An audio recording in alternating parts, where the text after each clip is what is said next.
we talk about all these like sellouts and everything here. What about back when you played? Give me that dynamic from then until now. Well, I'll tell you this story. You know, I came for my visit. I think it was the last regular season game against DePaul, who at the time I think was top 5 in the country. And you know, that atmosphere that I walked into on my visit sold me right there that this was, you know, a special place, and you could just see the love they had for basketball here and the way they supported the team. And you know, I was fortunate, you know, during my time here.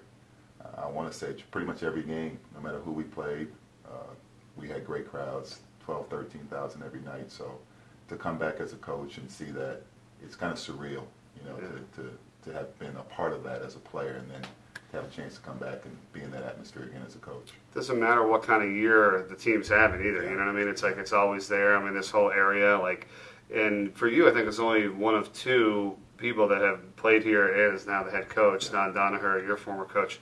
But, like, how about the close-knit community, like, you know, the people around here? That's got to be something special, too. Well, our AD calls it a love affair that this community has with University of Dayton basketball. And I think you'll see it, not only people that are affiliated with the university, but people in the community. More, you know, they really support everything that we do, obviously showing up at the games, but even with their time, their money, it's really important in this area, you know, just the history of Dayton basketball. Talk to a bunch of coaches across the country just in terms of, we know what it's like and how much the time demands are with the X's and O's and everything you have to do here. What about with your family? I know you have 4 kids. Where are they at today? What's going on? How do you get all that together with all the different stops you've been at? All 4 of my kids are here in Dayton with us. My oldest is working. I've got my middle son is a freshman here at Dayton. My daughter's a senior in high school, getting ready to pick her school, and then our youngest will be going to high school next year. So it's been really good. You know, obviously they've grown up, you know, with their dad being involved in sports forever. So they all have played different sports, and my wife is terrific just in terms of balancing that act that she has in terms of being a mom and being, you know, a supporter of myself and our players. You know, so it's part of who we are as a family. It's all tied in together. There's a lot going on, you know what I mean? And I think what I want to ask you is that there's something that you can tell people or the fans about, like, what you have to do and that goes on behind the scenes, maybe that some people don't otherwise understand. Like, you know, they think they show up and here you are coaching the team and you're at practices and that's about it. But, I mean, there must be a multitude, as we all know, behind-the-scenes stuff that you don't really talk about all the time. But what are some of those things that you're like, oh, I didn't really know that, or oh, I guess...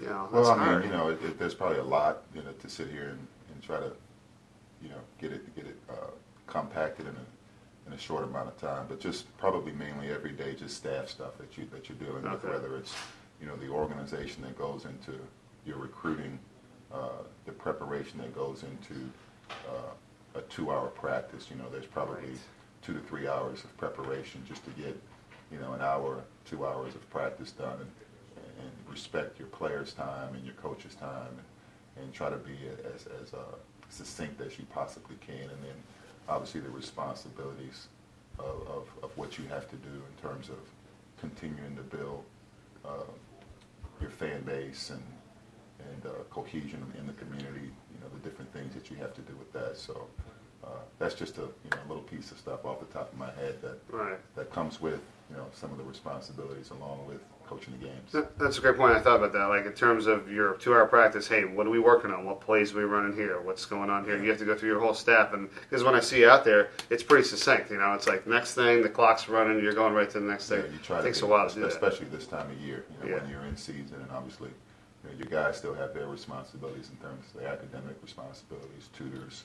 weightlifting, different things like that go into it.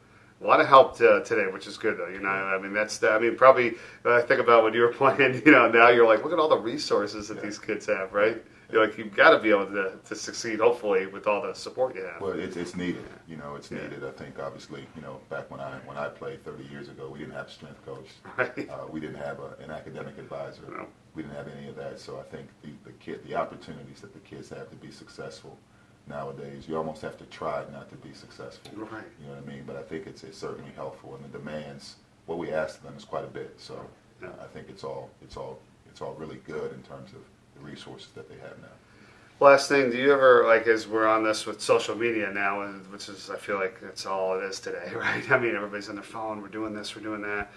Do you have to police that at all? Or do you have, like, talks about that? Is it, I mean, it's good and bad. You're talking to the wrong guy. I'm probably the dinosaur in terms of social media, but our staff, we have a lot of guys in terms of our assistant coaches, our GAs, different people within the program that do a really good job of educating our guys in terms of making good decisions on social media. Yeah. And our guys have been pretty good with that. All right, good stuff. Coach, great to see you, man. All the best the rest of this year. Appreciate it. All right, you got it.